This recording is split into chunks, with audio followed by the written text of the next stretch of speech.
आ रहल बड़े भोजपुरी के boss power star Pawan Singh 29 सितंबर के। हम बोलम तो लोग विश्वास ना कर लोग खुदे बॉस के मुंह से सुन लो।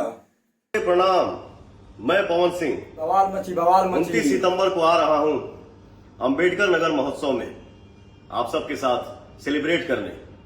धन्यवाद हमारे देता नु जीएम सर, सीडीओ सर और पूरा जिला प्रशासन। बॉस आ रहल बड़े 29 सितंबर के तबाही मचावे तार लोग के कह देतनी ज्यादा से ज्यादा मात्रा में आवा लोग और बॉस का सही प्यार दो लोग जैसे देवत आ रहल बड़ा लोग। कहे कि बॉस जब जब आवेलन स्टेज शो करलन या कोई भी प्रोग्राम में जालन एगो अलग तहलका मचा देवलन पावर स्टार पवन सिंह।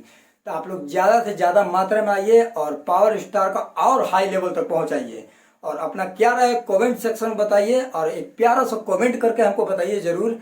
बाकी चलिए मिलते हैं नेक्स्ट वीडियो में 29 सितंबर को। डेट आप याद रखिएगा, डेट भूलिएगा मत। जितना ज्यादा हो सके आप लोग ज्यादा से ज्यादा मात्रा में आइए और पावर स्टार पवन सिंह को प्यार आशीर्वाद दीजिए कि और वो हौसला और वो बुलंदी तक जाए। जय हो पावर स्टार। मिलते हैं नेक्स्ट वीडियो में।